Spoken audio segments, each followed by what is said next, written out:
Hey guys, welcome to episode 16 of Thompsin and Other Disappointments. You may or may not know this, but before I found my feet with technology, I worked in recruitment for 6 years, and I was less than a total success story. I was pretty shit at placing candidates, and I actually once unsuccessfully fired someone, and he just stayed at his desk for 4 weeks. And then it turned out that I hadn't actually sent him his notice period, and so I had to cite it again, and it cost the company about £20,000. So that should give you an idea. That should give you a read of just how great I was at in-house recruitment. Anyway, my guests this week are a couple of highly regarded agency recruiters. They run Finex Recruitment. I've linked up with them on LinkedIn, and I really wanted to get an understanding of how technology has changed recruitment, and what their thoughts are on how resourcing, how the labour market is going to shift and contort in the world that we're living in now with COVID, but then also in the future with regards to automation and, you know, robots eating jobs, etc., etc. Anyway, with that in mind, if you're interested in this too, in tech and resourcing, the next hour is pretty good. I had a great time speaking with Abhishek and Sam from Finex Recruitment. So please, without further ado, welcome them to the show. Welcome. How are you both doing? We are all good. How are you? Keeping safe? Yeah, very good. I've had, do you know what? I've had a cough for about 3 weeks. And I've been thinking, This is it, Aid. This is the end for you. And I've done a load of COVID tests and they all come back negative. So I'm now just begrudgingly accepting the fact that all it takes is a cough to put me on my backside. So absolutely. I mean, if you see, I'm wearing something around my neck. This is the new tie. Yeah. Oh, right. I thought it was like a cravat or like some sort of fashion thing. I was like, this man is looking debonair. This is good. Yeah. So welcome to the show. We were just sort of, before I started recording, I was just giving you a bit of a broad overview of what the podcast is about and how it's, it's broadly speaking a tech podcast. But we like to kind of pinpoint a few like pressure points of where tech can impact society and where that might go. And on previous episodes, we've touched a lot on artificial intelligence, and last episode was on robotics. But an area that we haven't touched on so far has been actual like resourcing and recruitment. And I'm aware of this industry. I worked in recruitment for 6 years, and I'm aware of technology kind of eating up jobs. So I thought, who better to talk to me about how tech, how robotics, how automation could eat into the labour market than a couple of professional recruiters, and give me their insights. So that's you guys. Welcome to the show. Thank you, Adrian, for having us. And we've kind of watched your podcast in the past as well, and most recently as well, and find it very interesting. So thank you for having us. Yeah, you're very welcome. To give a little background about us, so I own about 6 businesses in different recruitment spaces, and have personally been into recruitment since 2002, which is a long time ago. Started off as a recruiter and am a business owner now. And Sam has been associated with me for 4.5 years. Again, the same thing. He started with me as a recruiter. Now we are business partners, and we are into the tech recruitment space currently. So that's a little introduction about how long we've been in the business and what we've been doing over the years. That's who we are. We've been in the recruitment industry. We love it, and we plan to continue for years and years in the recruitment industry. How did you find your way into recruitment, Abhishek? Because I know from like a London perspective, it's essentially it's a job that a lot of people I worked with, a lot of my colleagues were like me. They sort of fell into it. Like I mean, my story with recruitment is essentially that I wanted to move to London. I had worked in offices in my hometown, and a friend of mine worked in a recruitment agency, and he said, I'll put you in touch with this person. And long story short, I just sort of fell into it, and then I found my feet, and I ended up staying in it for a few years. Is that the same your end? Did you kind of fall into it, or was it something you were like, I could be good at this, I'm going to do recruitment? Well, I think most of us, when we're starting our careers, and I was pretty young when I started in recruitment, it's an accident for almost everyone. So, was the story behind me being in recruitment is wherein, so we're based in India, and I was working for a company in India and calling businesses, trying to get them to get some sourcing done from India, and there were different businesses, mostly US businesses who were into mortgage reselling and things like that. And so there was an idea that we should possibly explore the market in the United Kingdom. So out of nowhere, I ended up on a website of a recruitment business, and I had no clues what they did, to be honest. And I just gave them a call to see if you can have some business of them. And luckily it worked out, and that's how we essentially started in recruitment back in the days. And initially I joined as a recruiter. I didn't know what I was doing for a few months, and then kind of started loving the job, wherein you are talking to people, helping them find jobs, and the love grew over years and years, and that's how it happened. I mean, essentially it wasn't planned. Was bored working in the local industry. I worked in a chemical factory that my dad owned, and managed it. Worked in IT for a very long time, and I was just tired of doing those things, just bored, and I wanted to try something new, and that's how I ended up in recruitment, really. So it wasn't planned, but yes, once you get into it, you start liking it, and then you continue for years and years in it. So that's how it happened for me. I'm sure Sam has a different way in which he ended up in recruitment. Yeah, mine was quite interesting. So before getting into the recruitment business, I used to manage my dad's business, which was into air conditioning and EPC contracts. Once I switched, the business went south, and I found out a new job, and I used to work with one of the leading names in the travel and tourism industry from UK. Okay. And I was a specialist in sales for cruise liners. Okay. So basically, I kind of handle the UK and the European customers who are looking to go out on holidays, as everyone loves to go out on holidays. Sure, yeah. And back that point of time, everything was on the pure telecalling sales. Like, there used to be websites which were, I'm not sure if they exist anymore. It used to be called as Ice Lolly, Right. which is quite a famous website. And I was one of the persons responsible for cruise holidays. I was kind of bored, the same thing like Abhishek was. And one of my friends actually told me that there exists a recruitment industry. Yeah.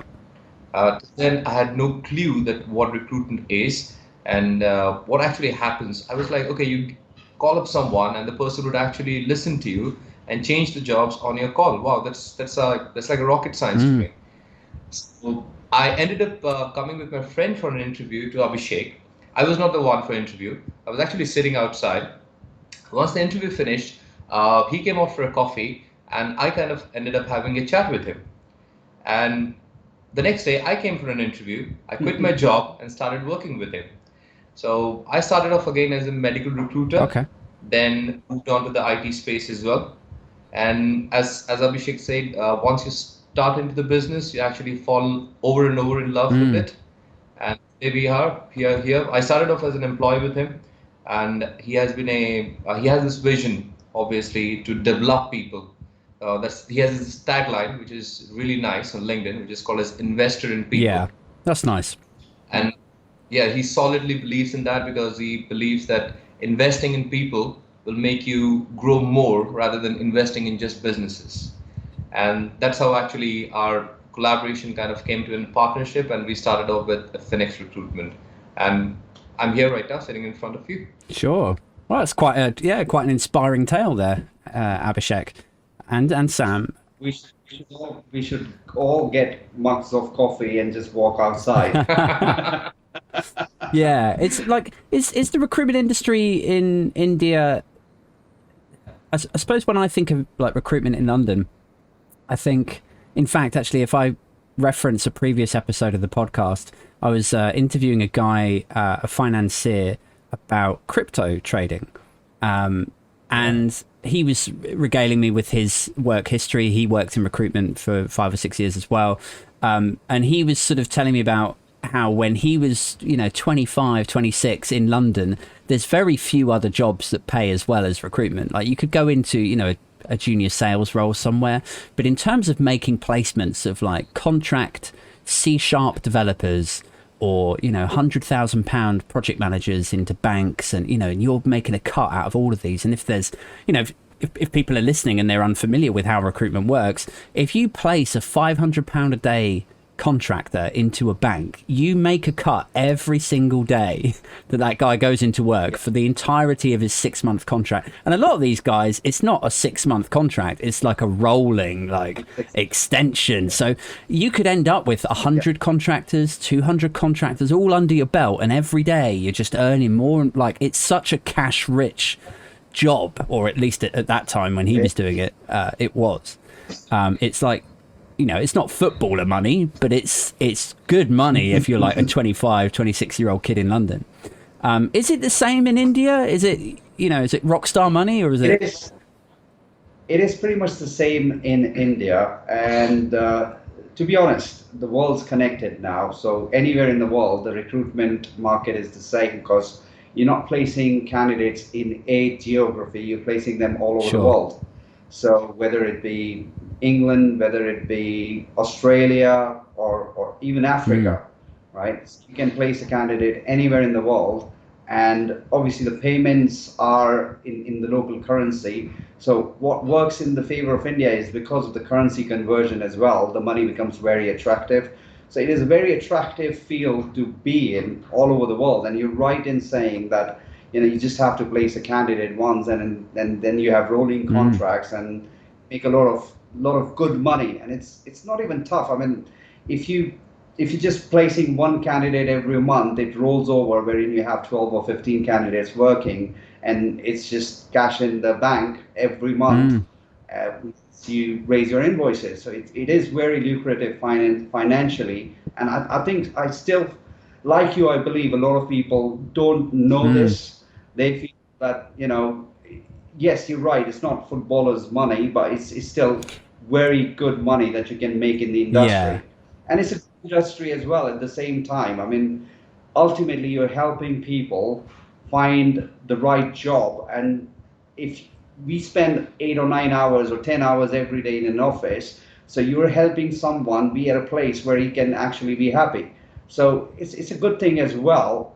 From a moral perspective as well, rather than selling, anything else that might not add value for long term for a candidate. Yeah.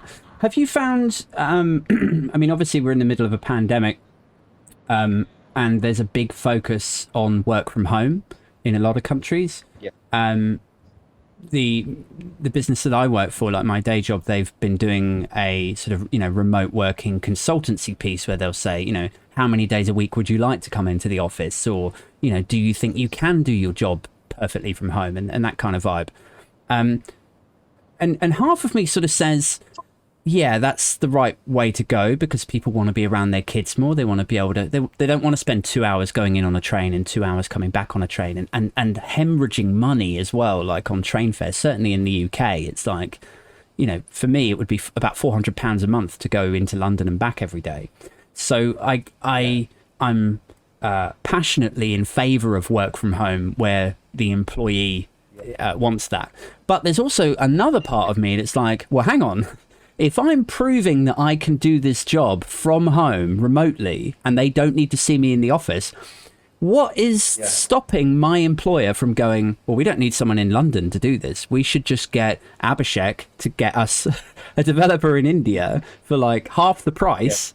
And they should just do the work. Yeah. Like, so are you noticing, like, are you getting a lot of calls from like London-based businesses who are like, we should, we can do this all remotely. We'll get somebody from India or somebody from here. Like, are you operating as an international piece now, or is it kind of domestic Indian stuff? We've always been an international piece. So we've always had businesses that have kind of outsourced their work to us. So it's nothing new that is happening now. In terms of increased inquiries, I think it's still the same. There is no change because the argument is on both sides. Work from home or not work from home to get business done from outside your office or to do it within the office. That has always that's always going to be up for debate. And some people are going to be in favor of it. Some people aren't going to be in favor of it. But overall, work from home. And we've given our employees work from home during the pandemic time, and on the question of productivity, it's again, the balance is wherein some people who are working from home are more productive.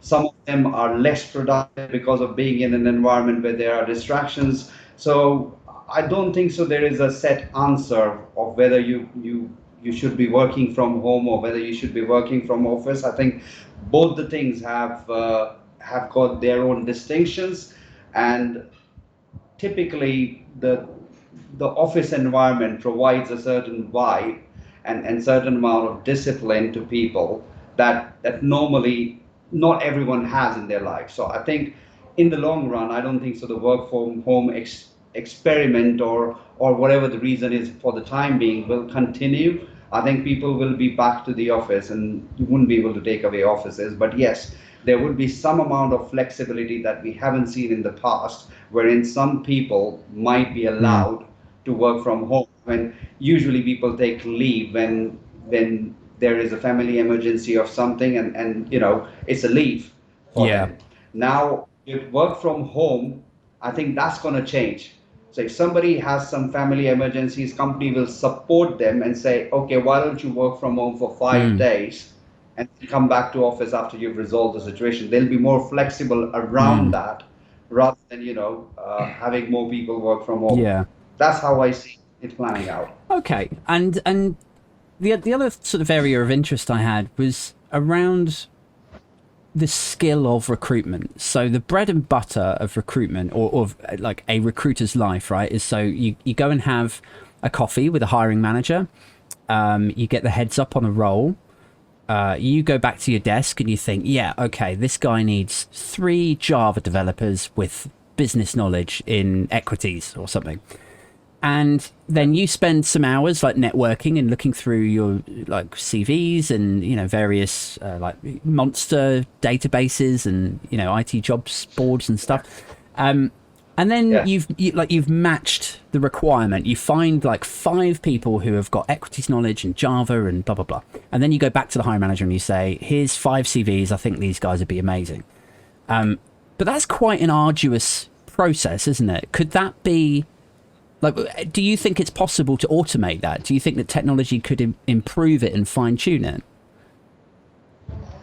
Technology is already helping in that space. The days of having a coffee with a hiring manager are kind of past. It doesn't happen that often these days.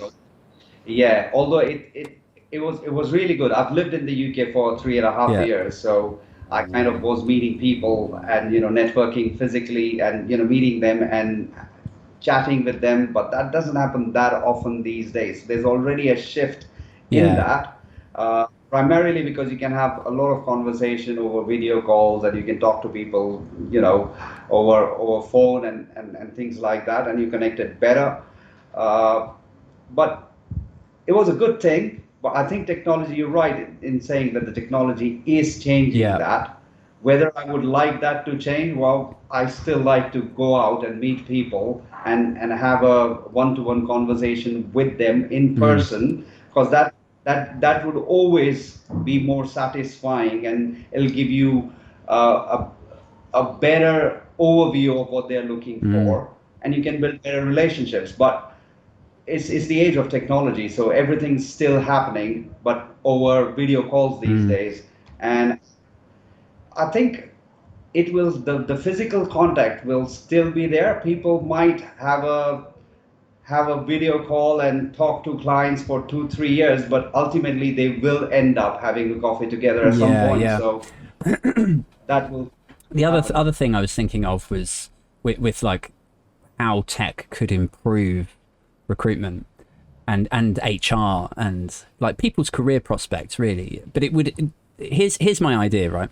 Is you would have a sort of a cross between GitHub, which is, for anyone listening or watching that doesn't know what GitHub is, it's like a cloud, a website where you post all of your code and people can see the projects that you're working on, and that's your repository, right? But it would be a cross between GitHub and LinkedIn. So you would have all of your projects on there and your jobs sort of intertwined, and then every time you finish a piece of work, your hiring manager would then tick it off, and people like yourself, Abhishek or Sam, you could then go onto this GitHub-like website and you could see very clearly if this person had worked on an equities Java application, or if they had completed a piece of work that they said that they, because we still live in sort of quite a basic world where people can just bullshit on their CVs. And if you had this sort of, maybe blockchain, like decentralized thing that couldn't be hacked, you couldn't lie on it, because as soon as you put something on there that said, my name is Aid Thompson, and I say that I've worked on a new podcast platform that uses, Electron or PHP or so, but I've never done either of those things. So, but I'm lying about it. I could potentially get an interview. And if I'm going in for a CTO role or like a tech director role, and I'm going to be the most senior technical person, I might get that job because the CEO, like the business person, doesn't know anything about.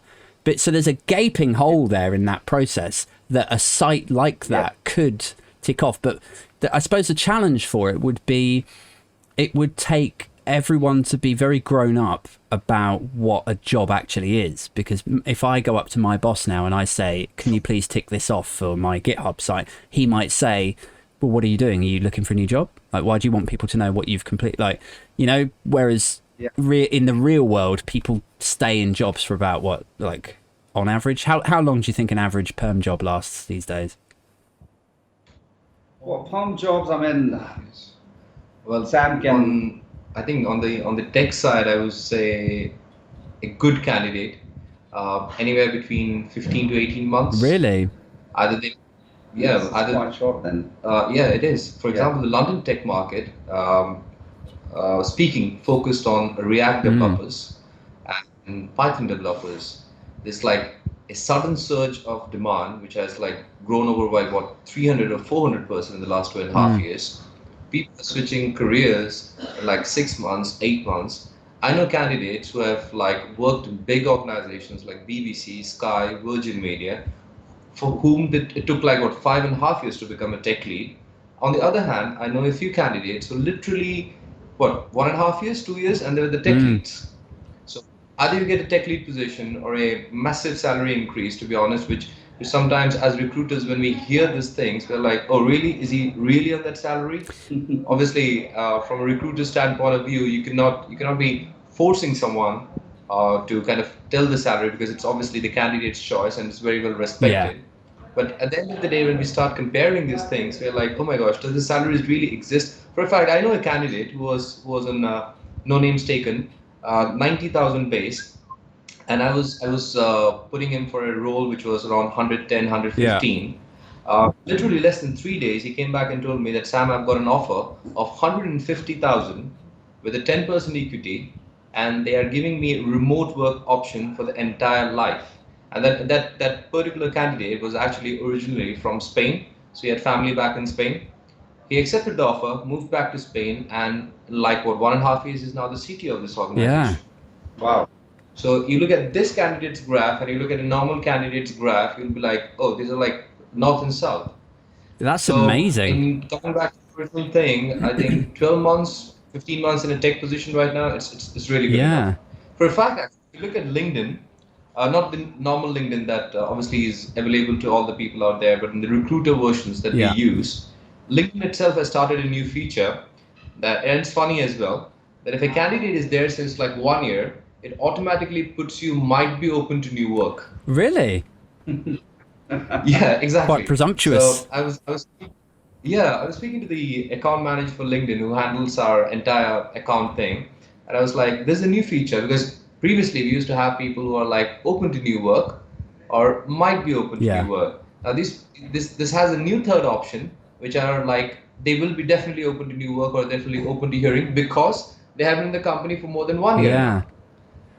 There you go. The Yeah, there you timelines go. have shortened. I mean, back in the days, it used to be people used to stay in job for at least 3, 4 years before they think of changing if everything's going Yeah. fine. But it seems to the time period for somebody looking for a change has gone down drastically Well, now. yeah. I mean, I thought you were going to say something along the lines of, 2 years, 2.5 years, or so. But it turns out it's even more exaggerated than I thought it would be. So, Yeah. do you think, just going back to my sort of dystopian GitHub/LinkedIn site, like, do you think that's Yeah. where we're headed? Do you think that'll be how people kind of track their progress?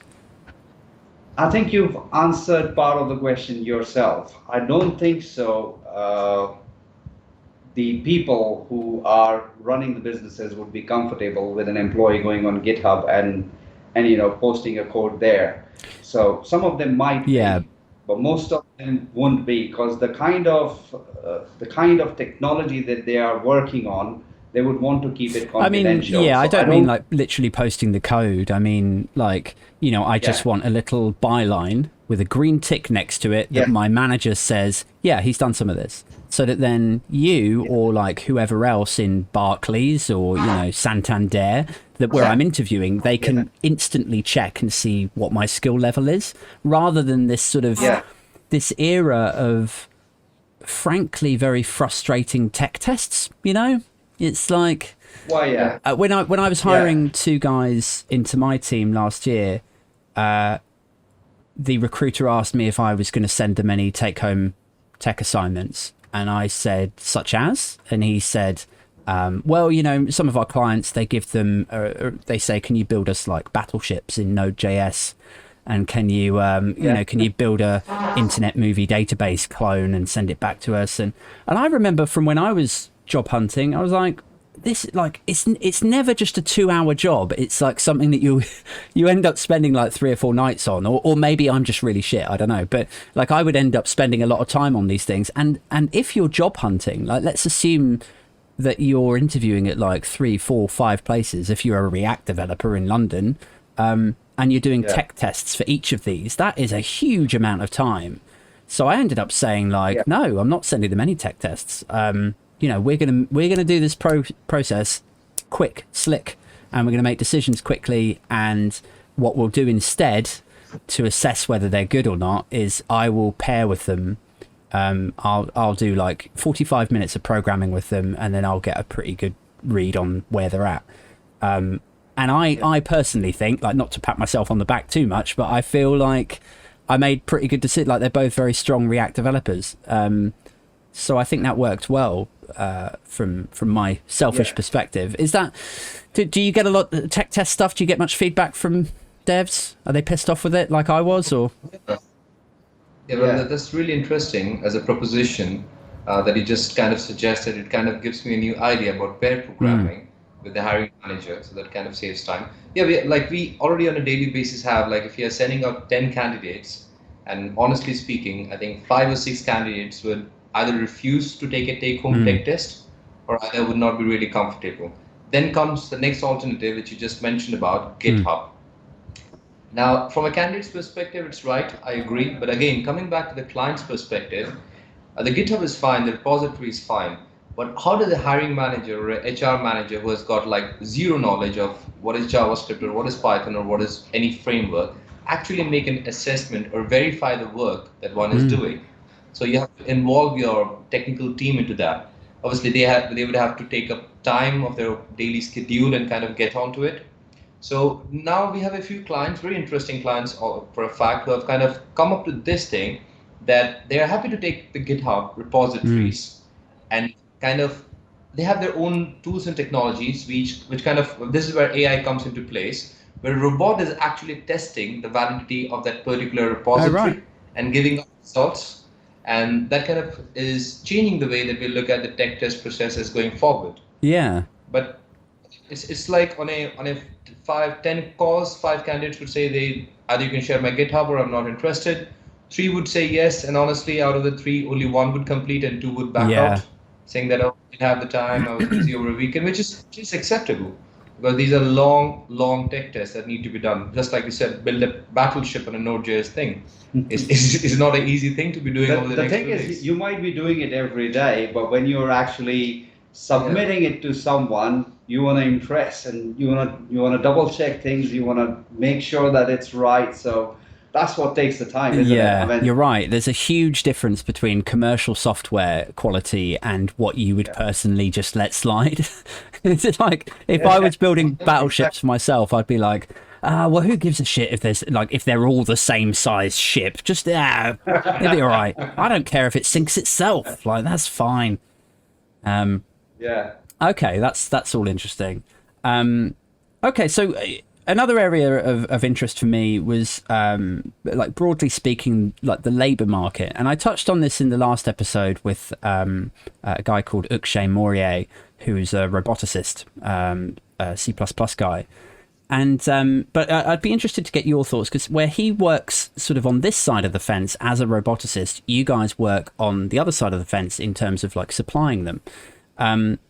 Now, with the era that we live in, where more and more jobs are being eaten up by automation, and I'm sort of thinking specifically around, let's say 10 years ago, checkout staff began to be replaced by self-checkout.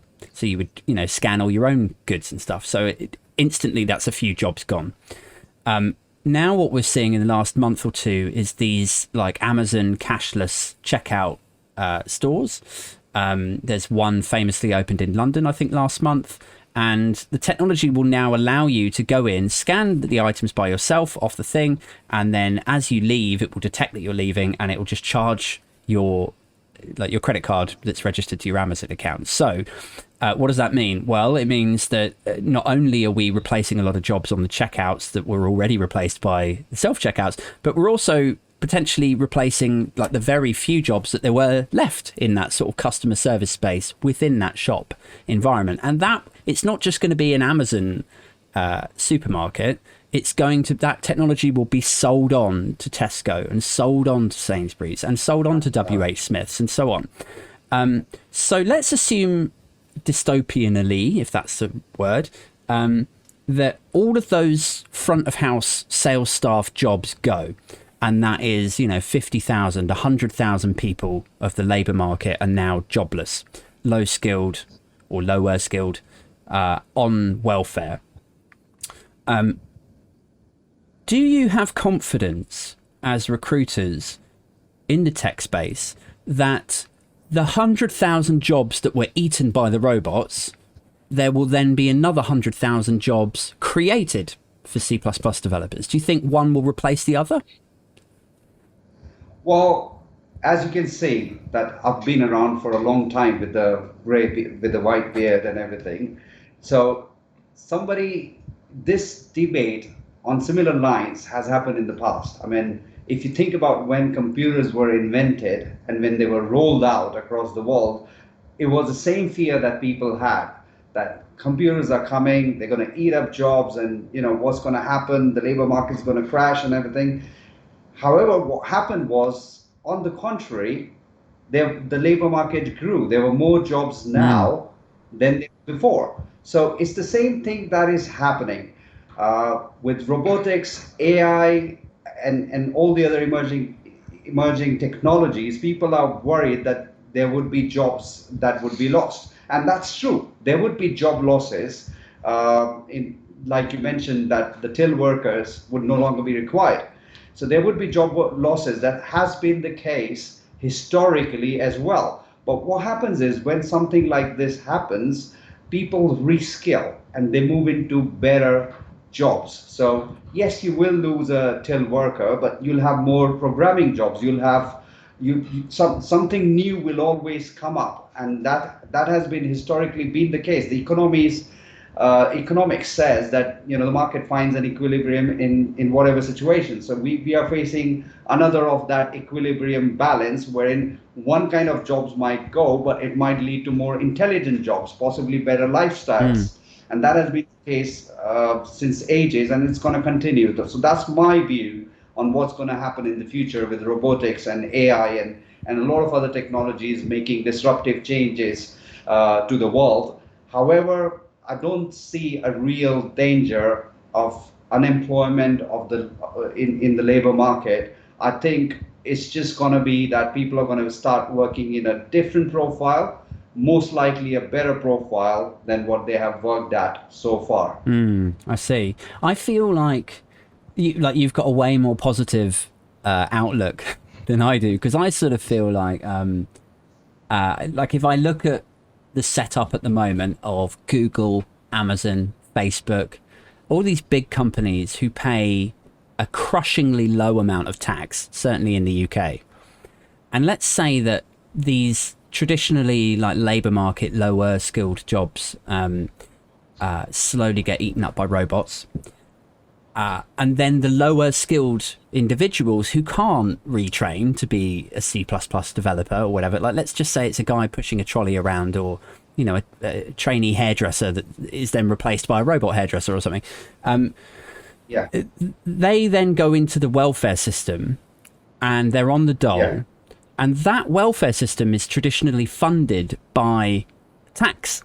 And if Google and Facebook and Apple and all these big companies are the winners, they're the companies, the corporations that are growing as a result of this scenario. And if they're paying no tax and the other companies are shrinking and shrinking and shrinking, then there's going to be a crunch point where the tax is going to dry up and there won't be sufficient support there and resources for the people that are left. And because the majority of people are actually within that labour force, here's my dystopian projection, is that you'll end up in a situation in like 2030 or 2035 where about 80% of the UK is in this underclass, like rotting city of disease and chaos, and then there'll be 20% of people who work for Google and Facebook and Apple who will live in this gated fortress, protected, and they'll just be fed grapes the whole time. Like, am I totally off base with that? Do you think that's realistic, or do you think that's...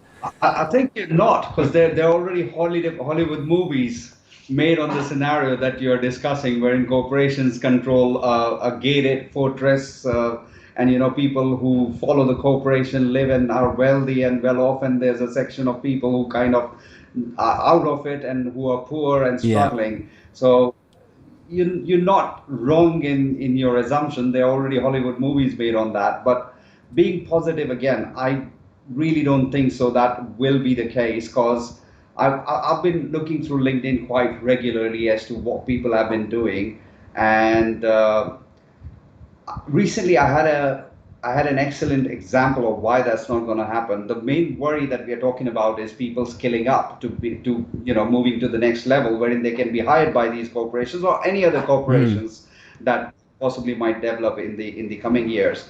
And I've known a few people since when I was in the UK, and they are above a certain age wherein, you know, technology might not be that easily absorbed, so to say.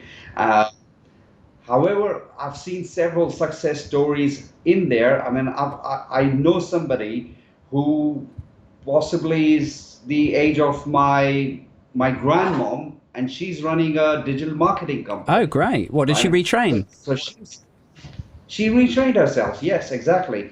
So people are taking up technology at a very rapid pace, right? And I've got gray hairs, right? And I'm on social media as well. So I've kind of learned it.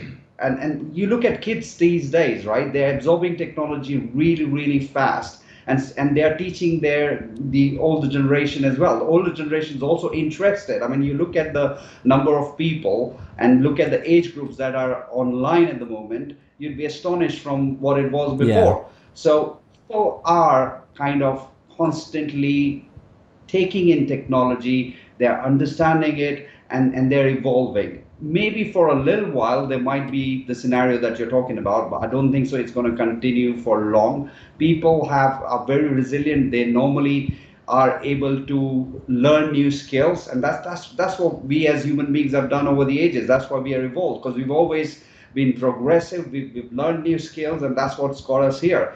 So for a little bit, maybe there might be problems in the labor market, and the situation might not be as grim as you're painting it to be, but there might be some problems. However, in the long run, being very positive about things, I think people will skill up, and mostly I think everybody's going to work for one organization or the other, whether big or small. That's what we all do, isn't it? Yeah. So at the end of the day, on the question of taxes, well, I'm sure people who need the money from the taxes will figure a way of kind of getting them to pay more as well. Maybe there's a technology that might be evolving around it, wherein they can actually track everything and say, well, you owe us money. Yeah, I thought you meant like, I thought you were alluding to just outright like rioting then. I thought you were like, I'm sure those people can figure out a way to get more money. Yeah, probably by crashing a fucking van through the parliament doors and shit. Adrian, I've got an interesting question Yeah. for you. And it's a funny one. Have you seen this movie 2020, right? I don't think so. No, what's the gist of it? Where the world comes to an end, the whole thing. 2020. Let me quickly Google it. Hold on. Is that the movie, right? So you should see this. This is a podcast guy who's sitting in a van, and he kind of is doing a forecast that the world is gonna end and the riots are gonna happen and everything is gonna happen. So suddenly, out of this whole conversation, it just came through my mind. Sam's asking you, were you that guy in the van? Like as I'm talking on the podcast about how bad the world is going to get, then it's actually happening around me. Yeah, exactly. To be honest, it is a serious problem at the moment with what's happening, and yes, nobody can predict as to whether the job losses that happen due to the emerging technologies are going to be taken up or not. But traditionally, the reason I'm positive is there have been so many things that have been invented over the years, and every time the same debate takes place, as it did when computers were invented, that it's going to eat up jobs and technology is going to replace people, and what are these people going to do, how they're going to survive. But in the end, we tend to find our ways, and everybody's lives get better.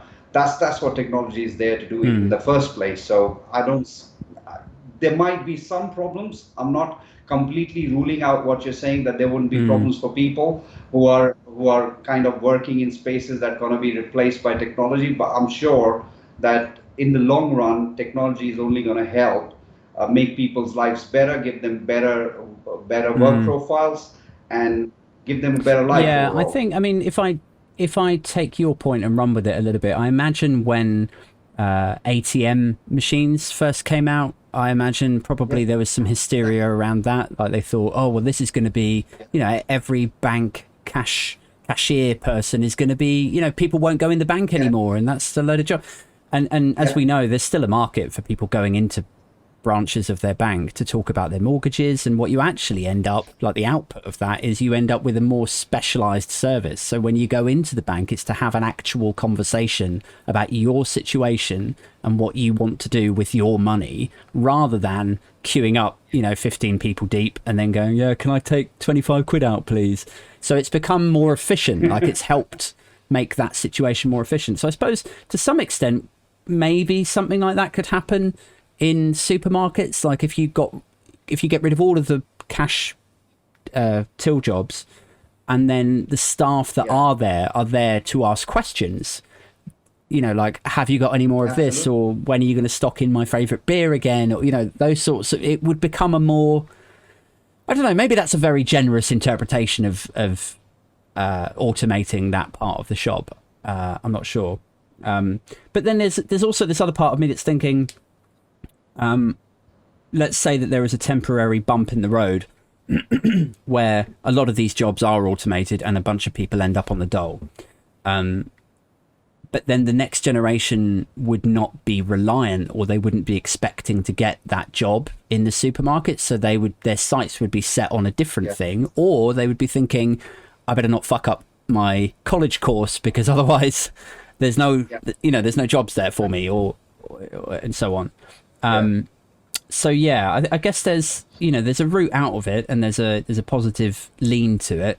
I just worry that, I've got 2 kids, and I worry that in 10 years time or 15 years time, when they're first going out to get their first job, there's going to be nothing for them. I'm going to be like, why don't you work in a bar? And they'll go, because it's just robot barmaids in there.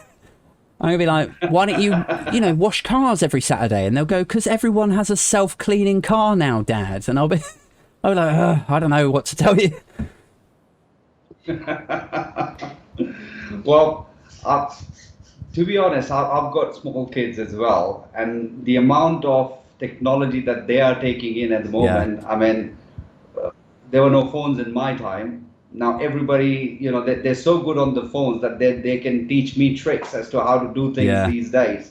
So I'm sure that we might, you might be telling your kids what you're saying, and they will answer exactly the same way, but there's definitely going to be something for them to do. I don't worry about that at all. When they play with the phones, is that you, I mean, be honest, is that you making them make calls for you in the recruitment business? Well, I wouldn't mind that, to be honest. Give them an early You'd be like, right, here's your call list, 100 calls a day, and I want 3 leads from each of you. That's not a bad idea. Well, I'm sure they've been in the office as well, and they kind of like being in the office as well. So I'm not surprised if one fine day they actually pick up the phone and start dialing someone saying, okay, let me do this. Yeah. Well, once they work out how lucrative it is, then they'll be in there every day from like age 14, I'm sure. Yeah, I mean, I suppose that's another thing, isn't it? It's like, if I think back to when I was like 14, 15, the idea that I could have become a programmer would have been a distant fantasy to me. And so if somebody had said, technology is going to eat up your job, I would have thought, oh, fuck, like there's no way I can turn this situation around. Like, how am I going to do that? But now I think in 2021, I'm like, it's not actually that hard to educate yourself. Like back in the day, you'd have to go to college, you'd have to go to university, get a computer science degree, do an internship, etc., etc. And nowadays it's like I and other people who I'm sure you've spoken to are, I mean, the lady that you were just referring to a minute ago, Abhishek, we're examples, real life examples of people who have educated ourselves and moved from this industry into this industry. So it's totally possible that in 10 years time, 15 years time, somebody that historically would have worked in a supermarket or done this or done that, and those jobs have been eaten up, but now they're in a situation where actually it's not that much of an ask to say to them, look, spend 6 weeks learning this, come back, and then you can work at Google.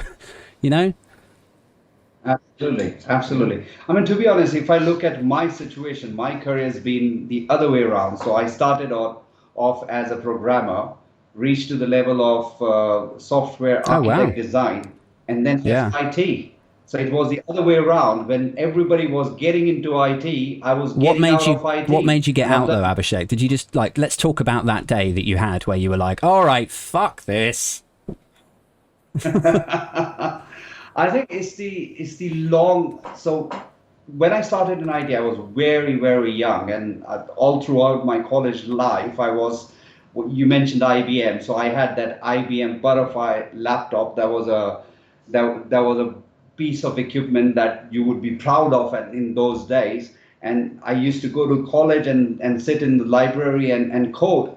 So throughout my college life, I was coding. I was when I got into jobs, I was giving 14 hours a day to what needed to be done, and it just reached a point wherein I felt that I'm not enjoying the young age of that I'm at, and this is too much to do at this age, and I just moved away from it. It was very lucrative even back in the days, because at top positions it used to pay very well. I mean, at the age of 22, I had a chauffeur-driven car.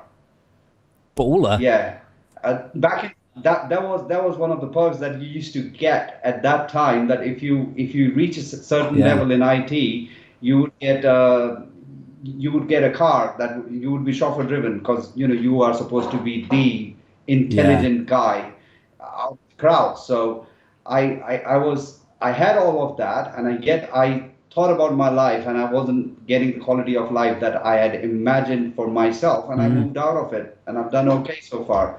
So I've done it the other way around, to be honest. When I was getting out of it, I got out of it, and I'm doing something Yeah, else we're like today. opposites then, because I did recruitment, and I'll be honest, I wasn't very good at it. I worked in-house, like I worked in a couple of different investment banks, and I would review CVs that were coming in from agencies. And then there was this big push in London to get your in-house recruiters to start finding candidates themselves, like to basically be agency recruiters, but internal. And I had a lot of mixed feelings about that, because I felt like the job of an in-house recruiter was essentially like vendor management, like third-party consultancy management and relationship management. And it changed from being a sort of projecty role to being a sales role almost overnight. And I didn't think that the sort of person that was good at project management and being methodical and managing relationships internally, I didn't think that was the same skill set as being a agency recruiter, and being, you know, really salesy and making 100 calls a day and all that stuff.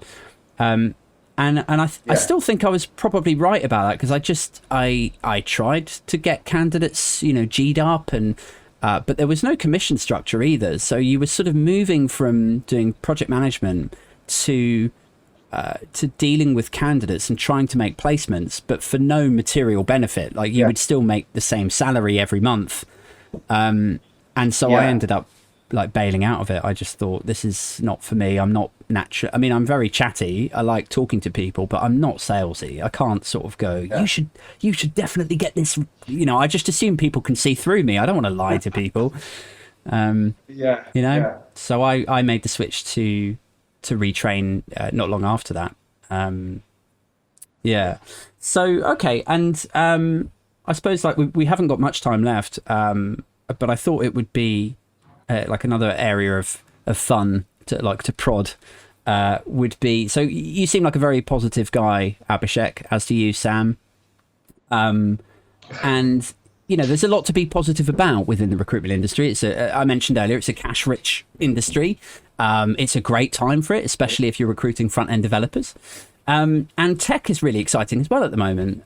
But if we take that positivity and we flip it around, you must deal with some really like nightmare candidates as well, because there's a lot of great candidates. I've spoken to loads of great candidates when I'm hiring people in, and when I was a recruiter, but I've also spoken to some very questionable individuals. So have you? Is it the same in India? Like, have you had nightmare candidates? Who's your worst? Well, it is the same all over the world. I wouldn't say nightmare candidates, but yeah, there are some difficult individuals. I mean, there are several stories, and you know, we used to have recruiter jokes back in the days, and these were true stories. One of the jokes that I remember is that so this guy goes for an interview, arrives 45 minutes before the interview, and then you know, he's sat there, and they ask him to go get a coffee and come back, and he's like, no, I'm going to sit here. I have to make a call. And in a room full of people where people are working, he starts talking very loudly on the phone. And when this time for interview comes up, he says, well, so they say, okay, the interview is ready. You can have the interview. And this guy goes, can't you see I'm busy on a call? So you get candidates like that. And we've all faced candidates that kind of have been like that. The first one that comes to my mind was a candidate who was also studying law. And so normally when you place candidates, you have an interview, and then they get an offer, and they get a contract. This guy, at the first call, he spoke to me very nicely, listened to the job that we had to offer, and then he said, I'll come back to you tomorrow. And I'm thinking, okay, maybe he's got to discuss it with his partner, or you know, reassess what his situation is. So I'm waiting for him to come back, and then the next day I get an email from him, and he's drafted his own contract for the conditions that he's setting as to how he's going to work. Wow. Some of the conditions that he'd mentioned, it was completely legal language. Some of the conditions that he'd set, it would have been impossible for anybody to hire him with those conditions. And I thought, well, let me speak to him and tell him it doesn't work this way. You know, you are also looking for a job as the employer is looking to hire you, and he's the one who's going to be Yeah. making the offer. So I have a conversation with him, and this guy's like, I'm studying law and I'll stick to these conditions. You send these to the employer and then set up an interview. Now, if an employer gets a contract from a prospective candidate that he hasn't Yeah. even interviewed, put everybody off. So I had a few good relations, and I still wanted the guy to be hired. So I spoke to them saying, look, I've got a candidate who's studying law. He's brilliant, but he's kind of, there's a strange thing about him, and he's prepared a contract before he gives the interview. And some of them like, okay, send us because of the good relationships. Some of them actually said, yes, send us. You're saying he's good, we want to read as to what is written. And then pretty much everybody came back saying, we don't want to interview him, and just send us somebody else. So I was giving this guy a feedback as to how the market works, and he wouldn't listen at all. He kept calling me for 5 months on a regular basis, asking me updates. Have you sent my contract out to businesses? What have they done about it? Why am I not getting interviews? And he just kept calling me every week, and he would spend half an hour when he calls me in. Wow. Talking about his contract and why that's like going onto a dating site and in your dating profile, like listing all the things that you expect of like your. It's like nobody wants to go out with that guy. That's.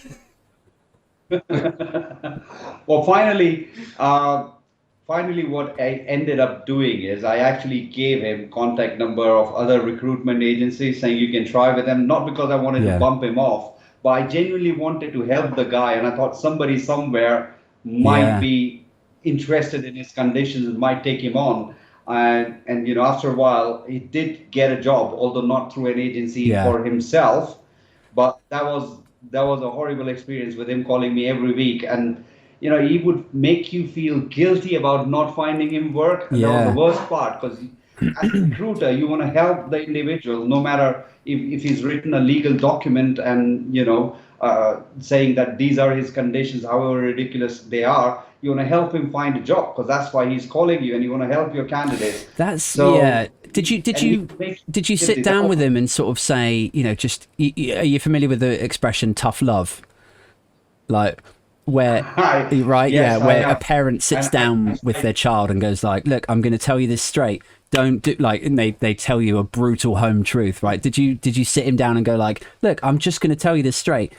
Companies do not want to see candidates who send in their own conditions to like, that's a no. They're going to red flag." I did everything, but he was like a bad girlfriend that wouldn't stop stalking you even after you broke it up. Oh dear. I had a couple of nightmare candidates, both when I was working at a consultancy. And I was an in-house recruiter there. And the first one was, he was a salesy guy, and he came in for a sort of managerial salesy consultant role.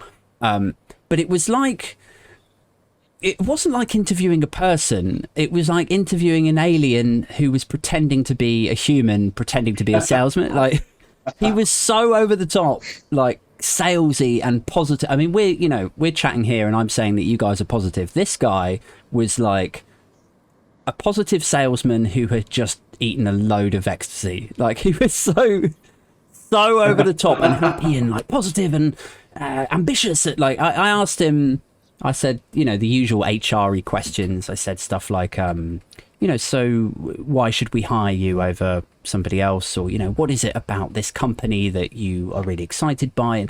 But every answer that he gave was something along the lines of like, well, yes, every day I just, I wake up, I roll over and I kiss my wife on the cheek and I say, yes, today I'm going to achieve. And like, I was trying to keep a straight face in this, I was just like after the fourth time of just hearing this sort of radio advert of optimism going into my, like, okay, cool, so are you interviewing anywhere else? Well, no, because it's just this company that I'm really enthusiastic. Like, I was like, oh my god, I can't take this. Anyway, so I wrote my feedback and I thought, I'm not going to say anything. I'm just going to wait until I read the feedback from the directors who also are seeing him. So I left it like... There is a TV show in England for such people. Yeah, you should have sent him to Lord Sugar. Yes, yeah. Well, I mean, yeah, I should have, but I think he would have been eaten up. Or even better, back in the days, you could have sent him to Donald Trump. Yeah, right. I mean, because he was hosting The Apprentice. He should have been on a like a Channel 5 documentary called When Enthusiasm is Actually a Bad Thing. Like that's he was just so over the top, and like the feedback from the directors who interviewed him after me, the feedback just said, "Oh dear, no," and I felt so bad for him. Like I went home to my girlfriend afterwards, and I was like, "I've interviewed this guy today, and he was so enthusiastic and ambitious and optimistic about everything. It was like talking to a cartoon character. He was just bouncing off the wall, like so over the top." And I felt so bad for him because it was like he had woken up that morning and he'd probably told his wife, like, "Yeah, I've got a really good feeling about this interview today. I'm wearing my best tie," and and then it's just dreams smashed. And I felt bad, but I truly do not know what job someone like that should do. Maybe, I don't know, maybe late night radio DJ or something. But and then another guy was he was a graduate at the same consultancy. He was a graduate kid, so I guess about 21, 22. And he came in for this assessment center, and, they did all their exercises that they do. And then they're asked to prepare a presentation and blah, blah, blah. Anyway, then one of the directors sends me some feedback and says, look, yes to these ones, no to these ones. Here's the feedback for these ones. And against this guy's name, it says very low energy, looked like he was going to fall asleep. Just maybe not this time. So then I have the unenviable task of phoning this guy up and saying, trying to find a way to say you were low energy and you look like you're going to fall asleep. So I phoned him up and I just said, unfortunately on this occasion, not going to move forward. And I said, and he said, what? And I said, yeah, well, it's stiff competition. We're a very sought after consultancy, and there was lots of graduates. And unfortunately, this time there were a few people that got in there, a little bit stronger. And he was like, well, no, I don't understand. Like, what did I do wrong? And I said, well, it's not really about what you did wrong. It's about like, there were stronger candidates, and we assess people on a. I'm trying my best to sort of get myself out of where this conversation is slowly tanking to. And none of it works. He just gets more and more depressed, more and more hysterical. He's on the phone to me and he's saying like, I know I've worked my entire life for this, and now it's all just for nothing. Like he's really breaking down, and I'm like, no, it's not. I mean, it's really not for nothing. Like you can apply again next year, and there's dozens of other consultancies, And he was like, no, this is the one I'm supposed to. Like he starts like crying over the phone, and he's like, you have to tell me what I did wrong. You have to tell me. And I'm backed into a corner because I'm like, if I can't tell him what he did wrong, I'm never going to get this guy off the phone. So I just said like, I said, well, look, some feedback came in that, whilst everyone else was very sort of dynamic and forthright and articulate, that perhaps you felt a bit reserved, a bit held back. And he was like, is that it? And I was like, yeah. And then I made the mistake of saying like, and, there was this perception that maybe you hadn't got enough sleep the night before and you were a bit tired. And then something in his head just clicked, and he just went, was that the director that said that? And I said, no, I don't. I was trying to dig myself out of it again. And he goes, I didn't want to say anything, but that director, she was falling, like, it was so childish. He was like, it was her that was falling asleep. She was the tired one. And I was like, okay, look, I haven't got time for this. And I said, look, I'm really sorry that it hasn't worked out this time, but I really do mean it. Like, you should apply again. And I said, let's just, leave it there.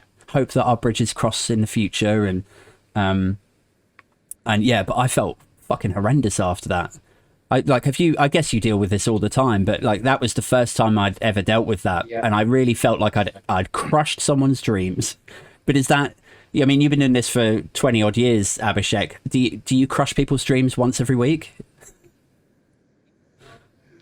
Well, not really. I mean, we don't have candidates who get so animated about not getting an offer. But yes, you more than their dreams. A lot of times, it's our dreams that get crushed. Because to be honest, we look for placements as well, and we want to find the candidates jobs. We want to obviously make money Yeah. out of it, and it's the same for everyone, isn't it? In the end, if you don't get an offer, you don't get an offer. So we don't get it. We don't get to make any money. The candidate doesn't get any placements.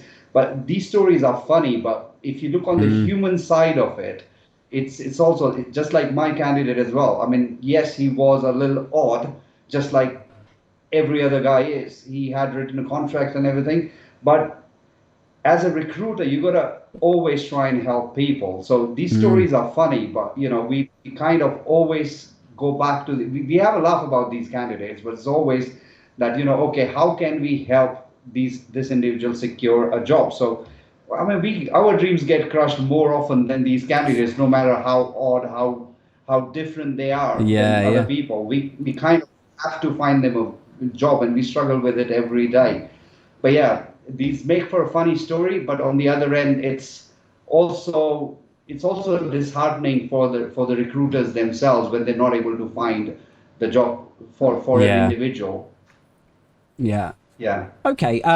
Listen, man, this has been a lot of fun, and it's been really interesting to get your perspectives on things. But we've got to wrap it up. I'm trying to keep these to a fairly neat hour long. So yeah, once again, thanks very much for joining me. And if anyone wants to get in touch about tech recruitment, you guys cover like London and India and everywhere else internationally, or?